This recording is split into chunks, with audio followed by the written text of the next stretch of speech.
What didn't you understand Tanvi? Transaction, कुछ transaction कौन सा नहीं समझा? आप स्टार्टिंग से लेक्चर सब अटेंड किए हैं, लिखे हैं, बोल सकते हो what you are not understood.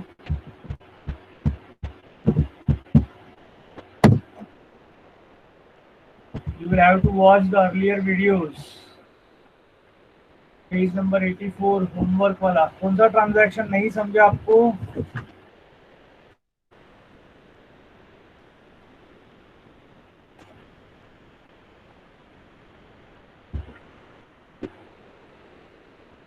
Unmute करके आप पढ़ सकते हो.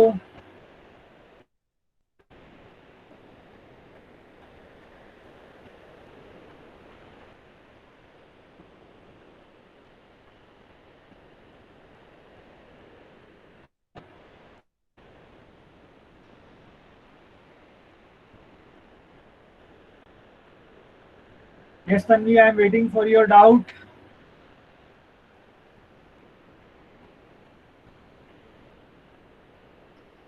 Okay, paid to Urmila rupees 20,000 on behalf of Sharmila. तो बेसिकली क्या होता है ऑन बिहाफ ऑफ, थोड़ा सा इंग्लिश का यहाँ पर उपयोग होता है. On behalf of is basically उसके बदले में. जैसे फॉर एग्जांपल आपने मेरे यहाँ पर अभी 12th स्टैंडर्ड में एडमिशन लिया. फीस भरने को मम्मी आई थी आपकी यहाँ मेरे पास फीस भरने को, से फॉर एग्जांपल. तो your mummy paid on your behalf, ऐसा मैं इंग्लिश में बोल सकता हूँ. अगर आपको ये भाषा समझ में आया तो मुझे बताओ. Yes, no, don't know. Your parents pay your fees on your behalf. बराबर है. अब हेरम कोचिंग क्लासेस के रिकॉर्ड में फीस आपने पे किया है कि मम्मी ने पे किया है?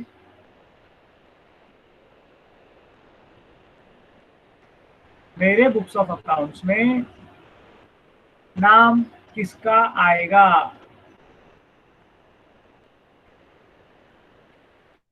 तुम्हारा ही आएगा.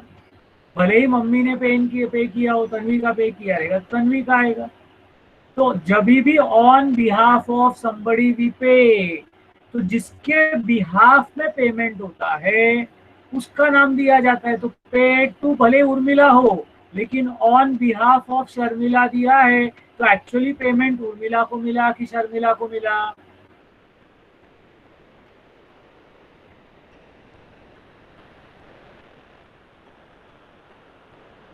पेमेंट किसको मिला? शर्मिला को.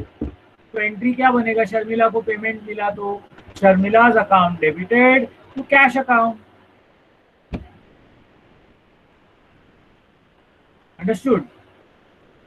या anybody else? This is good. If you ask doubt, it's wonderful thing. Yes, very nice sir.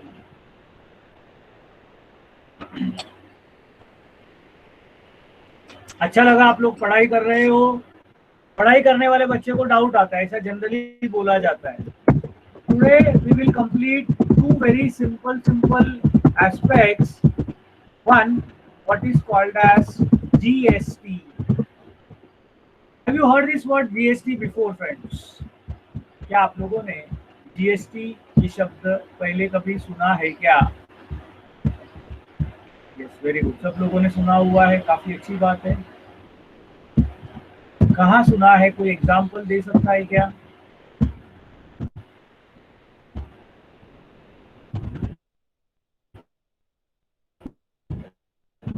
कहाँ सुना है GST? Where have you heard this word GST? Purchase करते समय.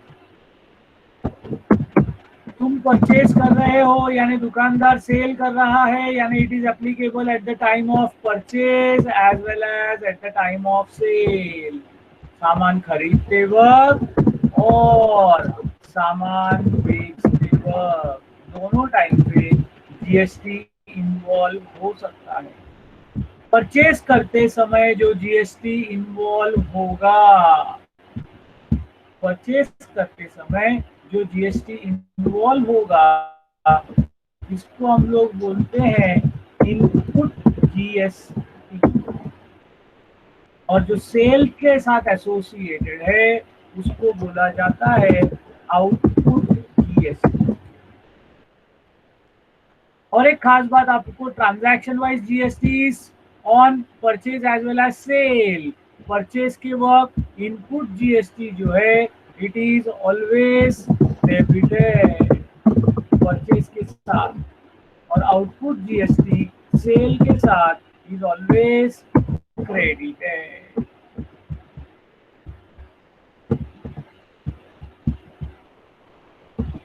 फीचर्स है, याद रखने का है आप लोगों को, बाकी कुछ बड़ा काम नहीं है।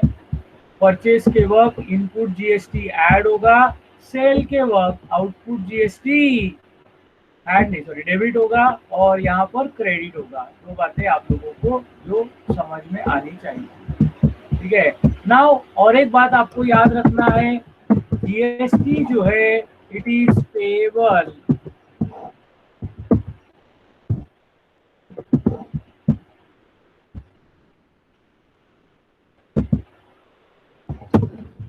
the amount of GST is payable to central government as well as state government। Payment किसको करना है, तो सेंट्रल को भी करना है, स्टेट को भी करना है। The amount payable to central government is called as CGST, and the amount payable to state government is called as SGST। Central का C और स्टेट का S, ठीक है। The ratio of distribution is equal between the central government and the state government। Ratio हमेशा क्या रहता है, equal, यानी 18% जीएसटी बोला तो 9% central, 9% state.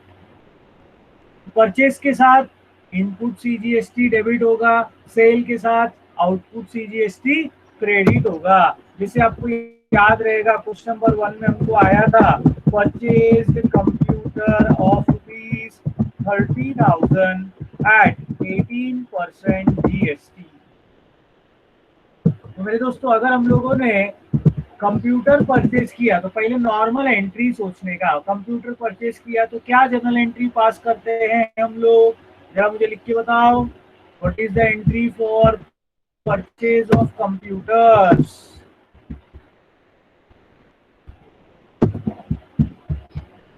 Everyone write down, very good. तो बेसिक एंट्री है computer account debited to cash account. तो यहाँ पर क्या फर्क पड़ेगा, इधर आएगा computer account debited, input CGST account debited, input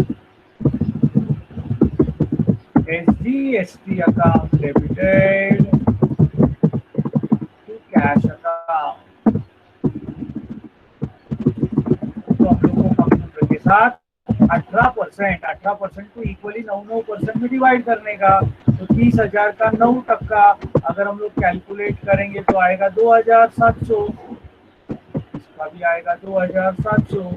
ऐसा करके हम लोग टोटल पे करेंगे 35,200। सबको समझ में आया क्या?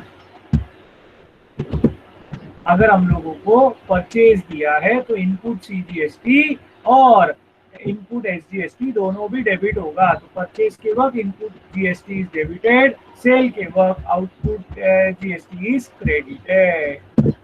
Am I clear with this transaction, my dear friends? Those who are new, I want those people to respond. Sold furniture of ₹3,000 at, let us say, 12% GST। चलो, जर्नल एंट्री इसमें विद जीएसटी क्या आएगा आप लोग मुझे बताओगे। हमने अगर फर्नीचर बेचा तो क्या जर्नल एंट्री पास करोगे विथ जीएसटी? सब लोगों को लिखना है, everyone has to right.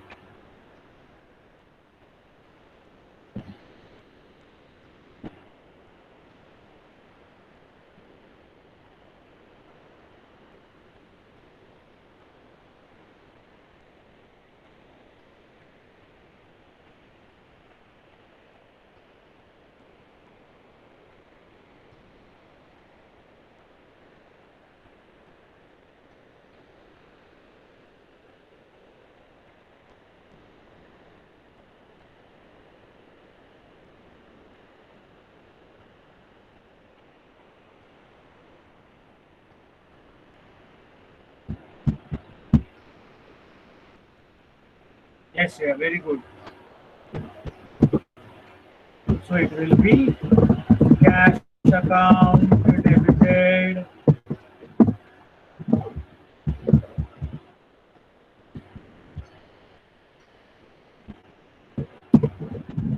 to furniture account, output CGST account to output SGST account.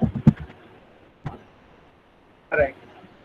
50,000 का 12% होता है 6,000, तो दिस विल बी 56,000। फर्नीचर का कीमत है 50,000 और 6,000 को इक्वली डिवाइड करोगे आप 3,000 एंड 3,000। समझा सबको? जीएसटी आया तो कोई बहुत बड़ा टेंशन का काम नहीं है मेरे दोस्तों, सिर्फ इतना याद रखने का, परचेज के वक्त डेबिट, सेल के वक्त क्रेडिट। जितना परसेंट बोला रहेगा उसका हाफ सेंट्रल गवर्नमेंट को और हाफ स्टेट गवर्नमेंट को दे देने का। Yes, thank you Tanvi, Abhishek for responding. What about Gadgaonkar, she is there or not? Shreya,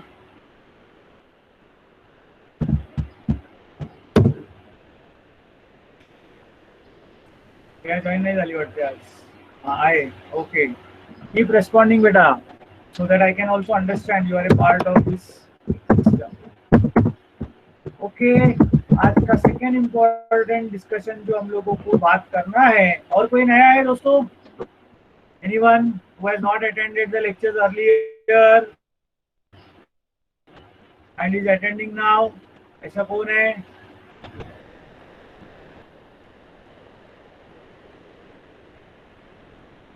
कोई नहीं है? तिवारी है नहीं क्या आज? एक वैष्णवी, बाहर के जरूरी नहीं, जो अपने इधर के लोग भी है उन लोग का भी बात कर रहा हूँ।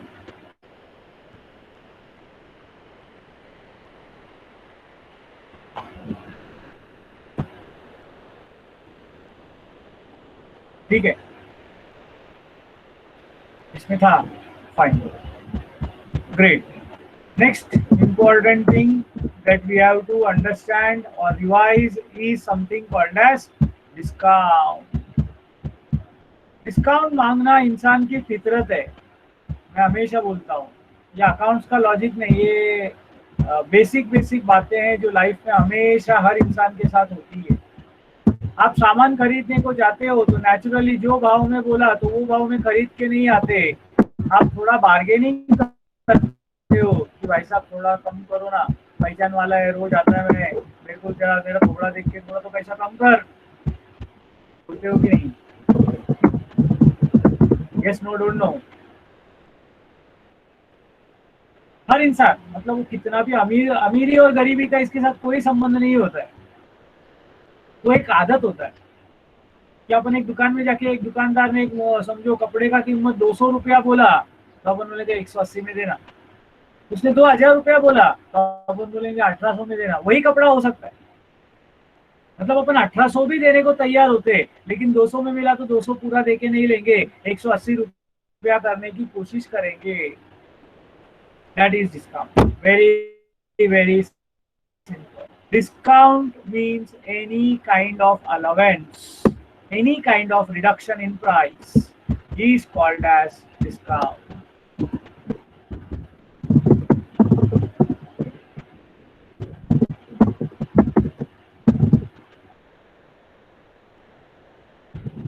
Any kind of reduction in price या original price of the goods is called as discount.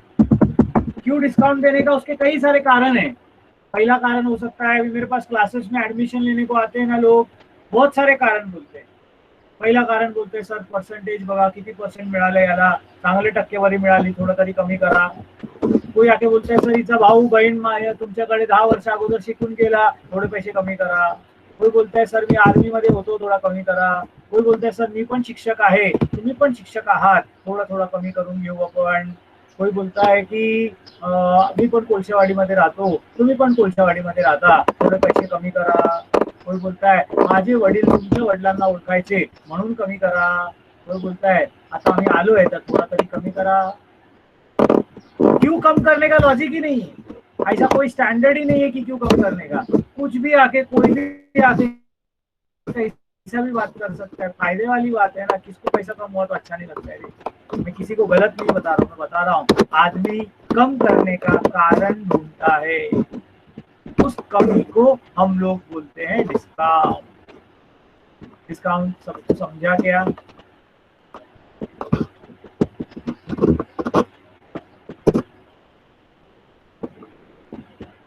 क्यों कम करने को बोला मैंने बताया. There can be hundreds of reasons, hundreds, but officially दो प्रकार के डिस्काउंट को हम लोग को सीखना है. एक का नाम है ट्रेड डिस्काउंट और दूसरे का नाम है कैश डिस्काउंट.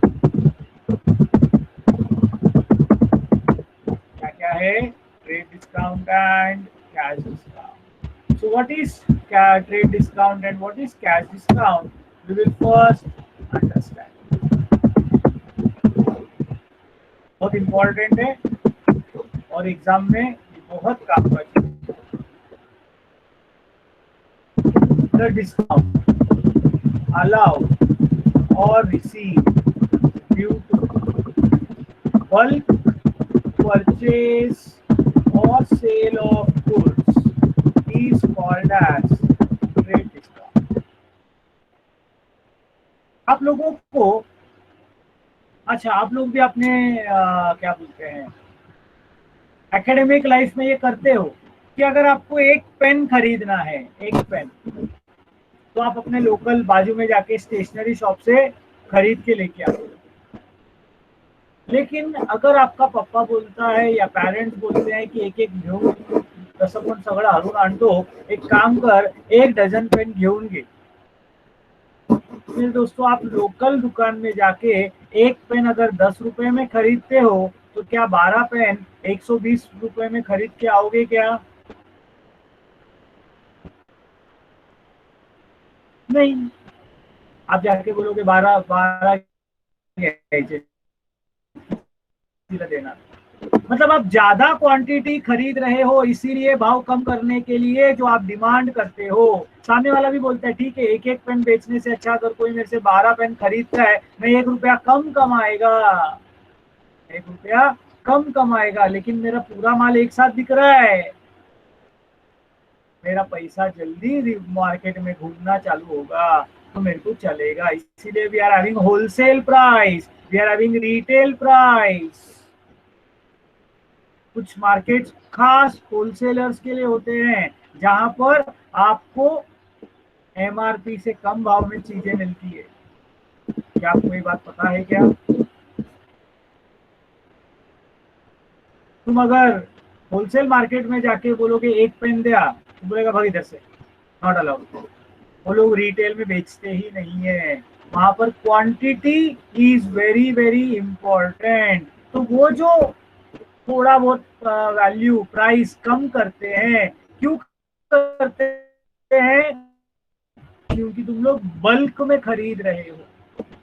अच्छा, एक और बात है, this discount is directly deducted in the invoice. That is the bill, directly minus कर देते हैं, and hence it is not recorded in the books of accounts. तो डायरेक्ट बिल बनाते बनाते ही उसका माइनस कर दिया जाता है, इसीलिए वहां पर ध्यान में रख लेना किसी भी प्रकार का रिकॉर्डिंग नहीं होता। हम लोग नेट परचेज रिकॉर्ड करते हैं, तो नेट ये वर्ड याद रखना। अकाउंट्स में ये बहुत काम का वर्ड है। एक होता है ग्रॉस परचेज और ग्रॉस सेल। ग्रॉस यानी टोटल, ग्रॉस यानी क्या, टोटल। इसमें से हम लोग लेस करेंगे हमेशा जो भी परसेंटेज ट्रेड डिस्काउंट दिया है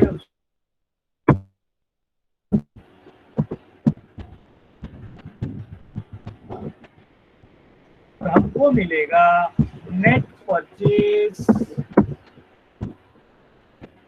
और net cell.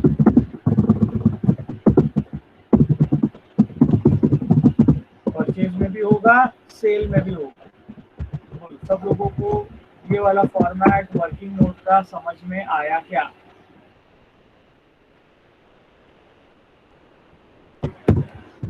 Word gross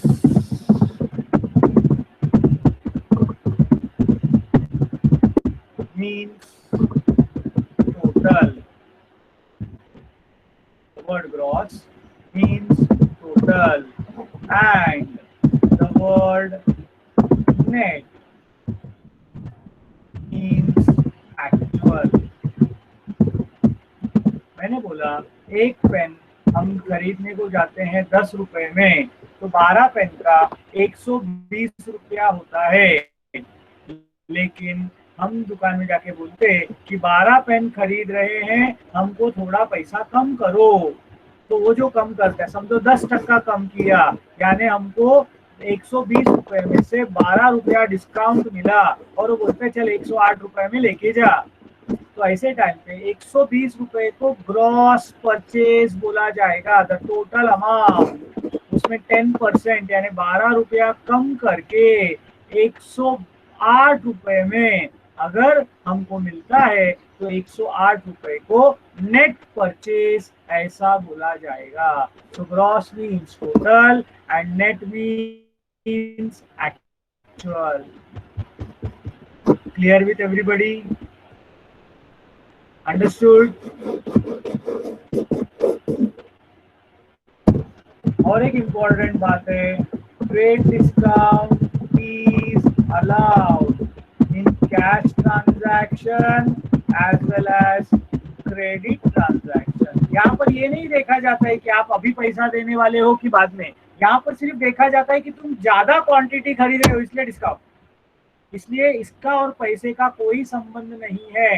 trade discount can be allowed in cash transaction as well as in credit transaction. अभी आपने 108 रुपए में सामान खरीदी करने का बात किया दुकानदार से। मेरे दोस्तों, जनरली बिजनेस में एक और बात होता है कि उधारी ये बहुत कॉमन फैक्टर है। There is a very normal what is called as thing in the market that you get and you allow discount, you allow credit not discount. तो समझो आपका रेगुलर टर्म्स में बात होता है कि 108 रुपया 1 महीने के बाद देने का। अब ध्यान में रखना, मतलब वो 1 महीने का उधारी आपको रेगुलर देता है। I am not talking about business people ना, अभी आप पर्सनल से थोड़ा बिजनेस की तरफ सोचना चालू करें। No friends, you have to understand कि अगर इसके आगे हम लोग बोलते हैं उसको कि मैं अभी पेमेंट करता हूँ, अभी की अभी पेमेंट करता हूँ, तो मेरे को तू थोड़ा कम करेगा क्या? तो कभी कभार ऐसा हो सकता है कि बिजनेसमैन जो है बोलता है कि पैसा जो 1 महीने के बाद आने वाला था वो अभी आ रहा है, तो बेटर मैं अभी पैसा ले लूं और इसको थोड़ा बहुत कम करके दे दूं। तो सामने वाला अगर तुमको बोलता है 108 के बदले में एक काम कर, 100 रुपया अभी देके तू सामान लेके जा, अगर ऐसा बोला तो उसने जो ऊपर का 8 रुपया कम किया, याद रखना उसको हम लोग बोलेंगे कैश डिस्काउंट। क्या बोलेंगे उसको? Cash discount. So what is cash discount?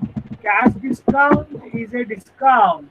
It is allowed for immediate settlement. The discount allowed or received for immediate settlement of any invoice is called as cash discount. याद रखने का. Now, discount allowed will be a loss for the business, while discount received will be an income. So, cash discount is always recorded in the books of accounts. Discount allowed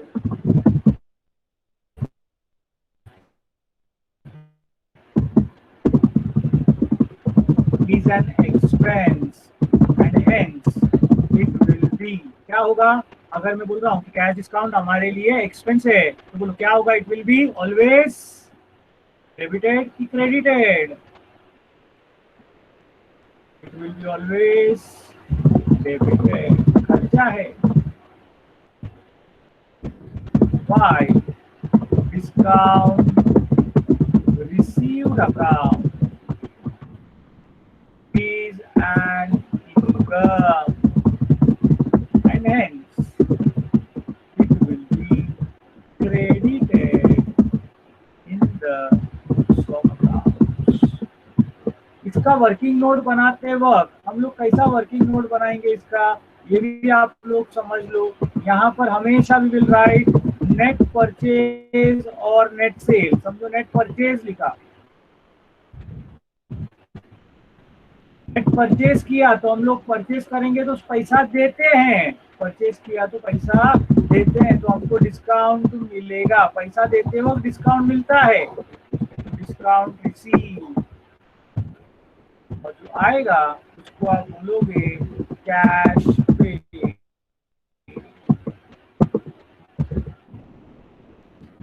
समझ रहा है क्या लिखा working note. सो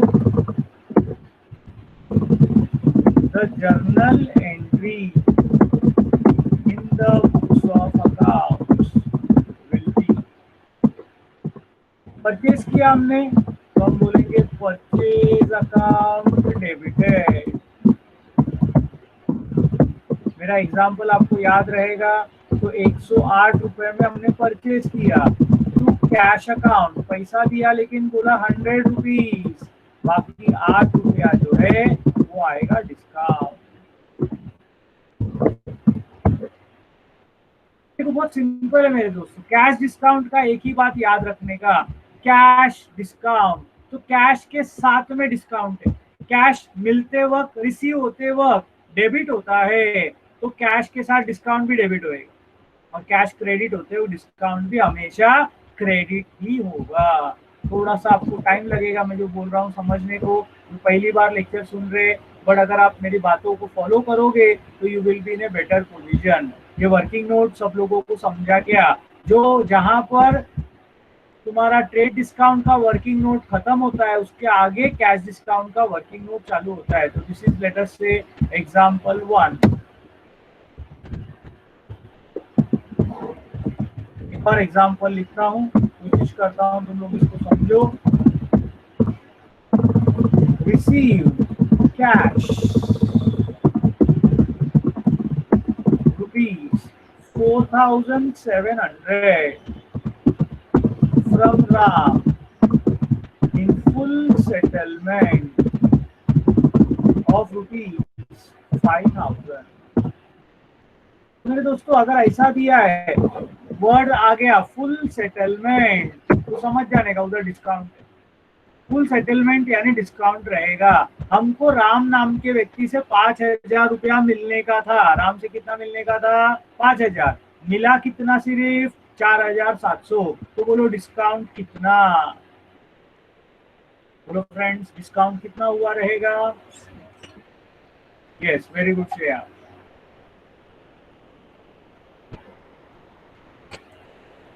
अब सोचो, पैसा मिला, पैसा मिला जब बोलते हो तो आप क्या बोलते हो? Cash account debited. मैंने क्या लॉजिक सिखाया? कैश डेबिट तो डिस्काउंट, आगे सोचो ही मत, कैश डेबिट तो डिस्काउंट भी डेबिट होगा।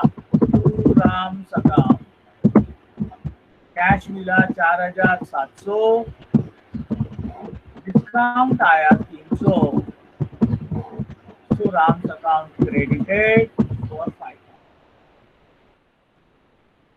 Is this clear with everyone? Now 8 rupees is discount received, 300 rupees is discount allowed. Simple logic याद रखने का। डिस्काउंट ये कैश के साथ ही चलता है, दोनों खास दोस्त लोग है, भाई बहन है, कजिन है, ठीक है, जो तुमको समझ में आता है। जहां कैश जाएगा वहां डिस्काउंट जाएगा। कैश डेबिट तो डिस्काउंट डेबिट, कैश क्रेडिट तो डिस्काउंट क्रेडिट, खत्म। कैश डिस्काउंट के बारे में इसके बारे में और एक चीज बताने जाऊँ तो cash discount is allowed only in cash transaction. मतलब अगर आपको कैश डिस्काउंट दिया मतलब पैसा आ रहा है या पैसा जा रहा है, याद रख लेना, बाकी उसका और कोई भी मतलब नहीं होता। Cash discount is allowed in case of cash transaction only. मेरे दोस्तों ये थोड़ा हेवी कंसेप्ट है। GST was easy but discount में बहुत सारे लोगों को तकलीफ होता है। I want all of you to go through it very very properly. आज के दिन में मैं कोई प्रैक्टिकल क्वेश्चन नहीं ले रहा हूँ। I just want you to understand the basic concept of cash discount and trade discount. In our tomorrow's lecture, we will be going ahead with few more questions of journal entry.